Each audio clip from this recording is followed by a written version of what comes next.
दीदी की सास के साथ ट्रेन में एक्स किया।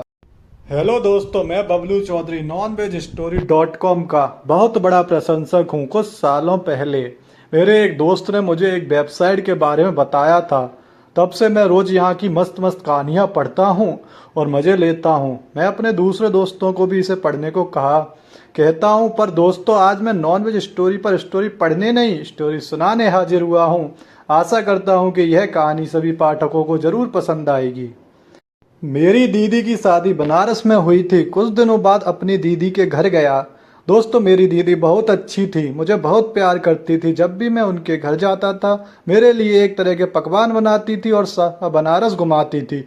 और जब मैं आने लगता था तो दीदी मुझे 2,000 रुपये देती थी और कपड़े सिलवाती थी। कुछ दिनों बाद गुड़िया नाग पंचमी का त्यौहार आने वाला था, इसलिए मेरी माँ मुझे दीदी के घर जाने को कहा था और कुछ सामान भी दिया था। मेरी माँ हर साल नाग पंचमी में राशन मेरी दीदी को भेजती थी। इसमें चावल, बोरे, दाल, पापड़, आम के अचार और तरह तरह की चीजें हुआ करती थीं, जो हम हिंदू रीति रिवाज के अनुसार लड़कियों के घर भेजते हैं। जब मैं दीदी के घर पहुंचता था तो वो बहुत खुश हुई और मुझे गले लगा लिया। मैंने 2 हफ्ते दीदी के घर ठहरा।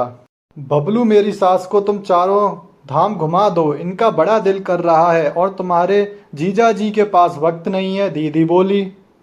ठीक है दीदी, मैंने कहा और टिकट बुक करा लिया। जीजा जी ने मुझे एसी फर्स्ट क्लास का टिकट बुक कराने की कहा था, इसलिए मैंने टिकट ले लिया था। दोस्तों, मैं आपको बताना चाहूँगा, मेरी सास उम्र में तो 40 साल के आसपास हैं, पर देखने में बड़ी सुंदर और सेक्सी माल लगती हैं। जिस तरह से वो रोज सज धज कर तैयार हो जाती हैं और जिस तरह से वो रोज मेकअप करती हैं, उसे देख के मुझे हल्का शक होता है कि मेरी दीदी की सास अल्टर है और किसी मर्द से फंसी हुई है। यात्रा शुरू हुई। दीदी और जीजाजी हम दोनों को छोड़ने रेलवे स्टेशन आए थे। कुछ देर से हमारी ट्रेन चल पड़ी। एसी फर्स्ट क्लास में हमारा डिब्बा था। अंदर बहुत ठंडा था, बहुत सुकून मिल रहा था। दीदी की सास ने दरवाजा अंदर से बंद कर लिया और वो अपनी सीट पर बैठ गई और मैंने ठीक है उनके सामने वाली सीट पर बैठ गया। धीरे धीरे दीदी की सास अपने लटके झटके दिखाने लगी। उनके पास एक बड़ा सा फोन था जिसमें वे किसी मर्द से चैट कर रही थी, फिर मुझसे बात करने लगी। यह सुनते ही मेरा दिमाग खराब हो गया। यह औरत कितनी बेशर्म है कि कैसे खुदाई वाली बातें खुल्लम खुल्ला कर रही है। मैं सोचने लगा, नहीं मम्मी जी, मैंने आज तक किसी लड़की की उर नहीं खो दी है, कोई मिली ही नहीं, मैंने कहा। दोस्तों, इस तरह से मैं अपनी दीदी की सास से खुलकर बात करने लगा। धीरे धीरे मुझे भी अच्छा लग रहा था। फिर 2 घंटे बाद हम दोनों की नींद आ गई और मैंने अपनी सीट पर लेट गया और सो गया। मेरी दीदी की सास भी अपनी सीट पर लेट गई और सो गई। अब यह बात तो साफ थी कि वो किसी मर्द से फंसी है और उससे ही खुदबाती है।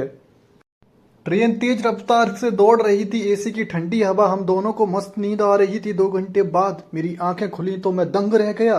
दीदी की सास सो रही थी और उनकी साड़ी ऊपर को उठी हुई थी और आज सीधा ऊत में था।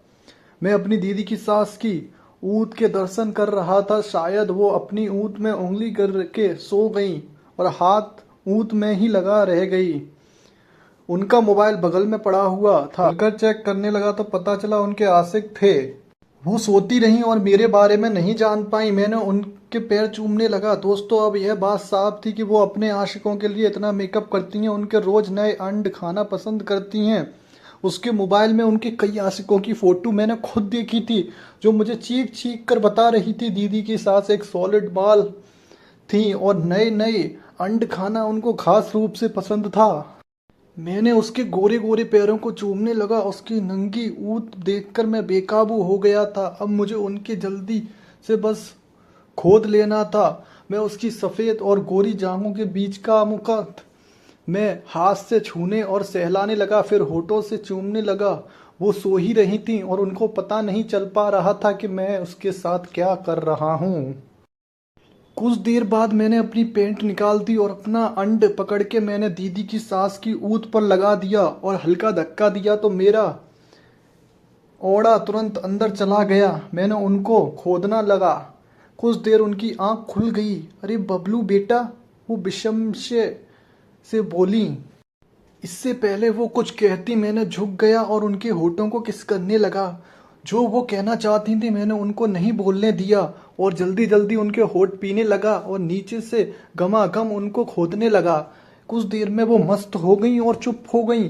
अपनी आंखें बंद करके वो मुझसे खुदवाने लगी और अपने हाथों को मेरी नंगी पीठ पे।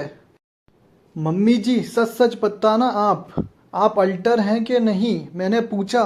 हाँ बेटा बबलू, मैं बहुत बड़ी अल्टर औरत हूँ, दीदी की सास बोली। और आप अभी तक कितने मर्दों का अंड खा चुकी हैं, मैंने पूछा। यही कोई 15-20 मर्दों का मैं अंड खा चुकी हूँ, दीदी की सास बोली। बेटा बबलू, तू तो बड़ी मस्त ऊत मारता है। मेरा तेरा लौड़ा भी कितना बड़ा और मोटा है, दीदी की सास बोली।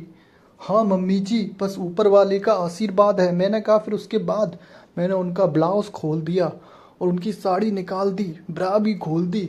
और मेरी दीदी की अल्टर और उदक्कड़ सास पूरी तरह से नंगी हो गई थी। मम्मी जी, अब जब भी मैं आपके घर आऊँगा, आपके कमरे में रात में छुपके से आया करूँगा और आपको मस्त तरह से बजाऊँगा और अपनी रसीली ऊत लूँगा। मैंने कहा। मम्मी, ठीक है बबलू बेटे, तुम मेरी उर खोद लेना, मम्मी जी बोली। भाई चैनल को सब्सक्राइब कर लें और अपने दोस्तों को भेज दें, जिससे वो भी मज़ा ले सकें और आगे नई स्टोरीज़ का आप भी मज़ा ले सको। लाइक कमेंट ज़रूर करना।